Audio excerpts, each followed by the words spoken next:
Paying for graduate school could be a challenge. In this video, you will learn the other financial options that are out there to assist you.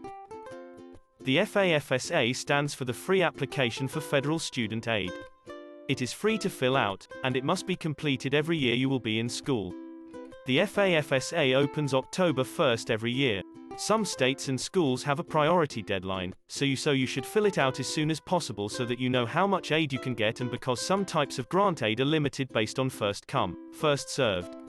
To qualify for federal student aid, you must complete this form. Many states and colleges use your FAFSA data to determine your eligibility for state and school aid, and some private financial aid providers may also use your FAFSA information to determine whether you qualify for their aid. In almost all cases, graduate or professional students are considered independent students for purposes of completing the FAFSA form. This means students are not required to provide parent information. There are a few different ways you can work to earn money or a stip to help you pay for your educational expenses. Federal Work Study. The Federal Work Study program provides part-time jobs for undergraduate and graduate students with financial need. You can earn money to help pay education expenses while gaining valuable experience. Available jobs will vary from school to school, and positions can be competitive because only a certain amount of money is set aside by the federal government for these types of positions. Students must fill out the FAFSA in order to be eligible for federal work study jobs. Teaching assistants work with professors in a classroom setting. Duties can include teaching undergraduate students, assisting in lab settings, and grading student assignments for classes that are taught. Research assistants support professors and researchers in ongoing research projects. Students will build experience in performing research, build necessary skills, and put their knowledge into practical application. Graduate assistants are salaried student employment students. Students work a set numbers of hours per week in return for a tuition waiver and often a monthly living stipend. Graduate assistants can be found in a wide variety of areas on campus, including athletics, residence life, and academic advising. Some of these types of work experiences are very competitive, and you typically must apply for the positions before the academic year starts. There are several ways you can get college paid for that typically do not have to be paid back, unless you do not fulfill the requirements.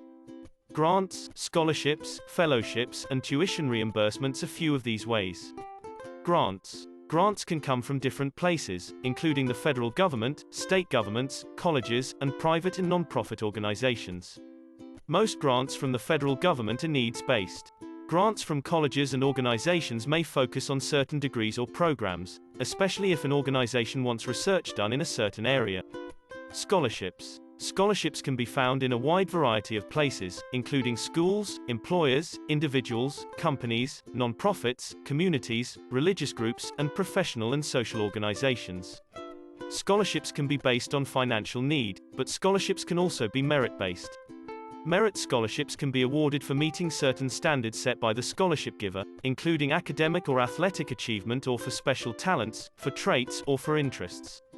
Scholarships can range from a few $100s to covering all tuition costs, and they can also be a one-time award or renewable. Fellowships. A fellowship is typically a merit-based scholarship for advanced study of an academic subject.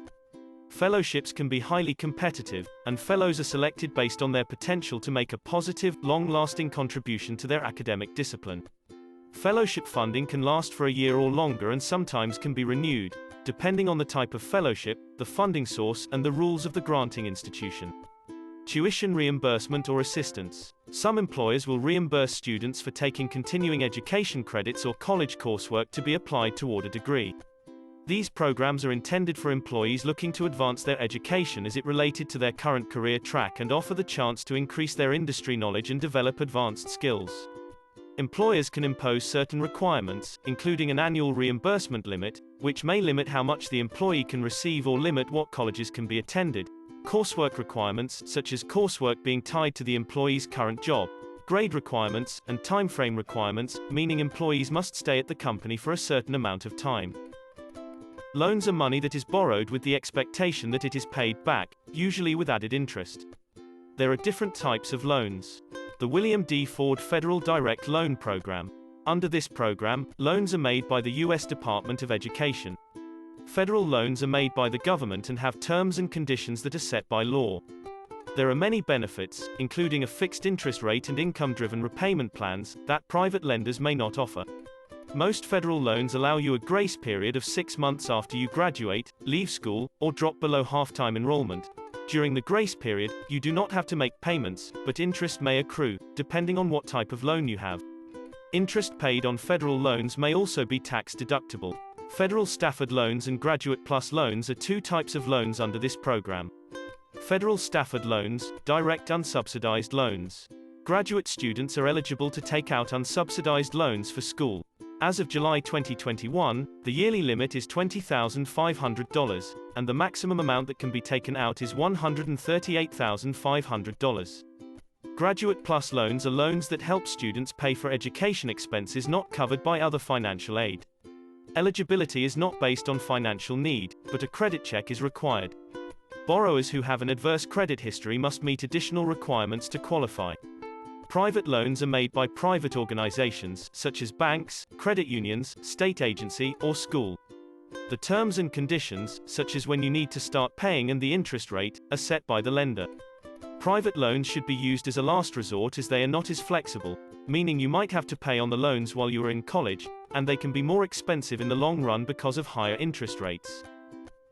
When paying for graduate school, there are many things to consider, such as what are my options for financial assistance? How do I access these options? What options work best for my financial needs? If you have any questions about paying for graduate school, talk to your TRIO SS Academic Success Coach or the Financial Literacy Coordinator.